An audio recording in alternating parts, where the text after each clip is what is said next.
ഞാൻ നിങ്ങളുമായിട്ട് ഇന്ന് ഡിസ്കസ് ചെയ്യാൻ പോകുന്നത് ഇന്റർവ്യൂവിന്റെ പ്രോസസ്സിനെ കുറിച്ചാണ്. ഓരോ കമ്പനികൾക്കും അവരുടേതായ ഇന്റർവ്യൂ പ്രോസസ്സ് ഉണ്ടാവും. ചില ആളുകൾക്ക് 3 റൗണ്ട്, 4 റൗണ്ട്, 5 റൗണ്ടും 6 റൗണ്ടും ഒക്കെ ഉള്ളവരുണ്ട് കേട്ടോ. ഈ ഇടയ്ക്ക് ഞാനൊരു ഇന്റർവ്യൂ കൊടുത്തിരുന്നു. ആ ഒരു കമ്പനിക്ക് ലോക്കൽ ലാംഗ്വേജിന്റെ റിക്വയർമെന്റ് ഉണ്ടായിരുന്നു. ഇപ്പൊ എനിക്ക് ആ ലാംഗ്വേജ് സംസാരിക്കാൻ അറിയുന്നത് കൊണ്ടാണ് ആ കമ്പനിക്ക് വേണ്ടിയിട്ട് അപ്ലൈ ചെയ്യാനായിട്ട് പറ്റിയത്. അപ്പൊ ആദ്യം ഞാൻ ഓൺലൈനിൽ അപ്ലൈ ചെയ്തു. ആ കൺസൾട്ടൻസിയിൽ നിന്ന് അവരെന്റെ ഇന്റർവ്യൂ എടുത്തു കഴിഞ്ഞിട്ട് അവർക്ക് മനസ്സിലായി എനിക്ക് ഈ ലാംഗ്വേജ് അറിയാന്ന്.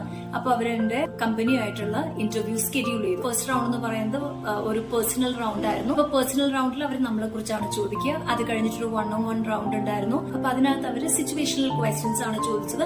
കാരണം ഞാനൊരു ക്രൂ ആയതുകൊണ്ട്. ഒരു ഫ്രഷർ ആണെങ്കിൽ അവരുമായിട്ട് റിലേറ്റഡ് ആയിട്ടുള്ള ക്വസ്റ്റ്യൻസ് മാത്രമേ അവർ ചോദിക്കത്തുള്ളൂ. അത് കഴിഞ്ഞിട്ട് പിന്നെ ഹൈറ്റ് ആൻഡ് റീച്ച് ചെക്ക് ആയിരുന്നു. ചില കമ്പനികളുടെ ഇന്റർവ്യൂ സ്റ്റാർട്ട് ചെയ്യുന്നത് തന്നെ GD റൗണ്ടിലാണ്. അപ്പൊ ഞാൻ ഓരോ റൗണ്ടിനെ കുറിച്ചുള്ള വിശദമായ വിവരങ്ങൾ വരുന്ന വീഡിയോകളിലൂടെ നിങ്ങൾക്ക് തരുന്നതായിരിക്കും.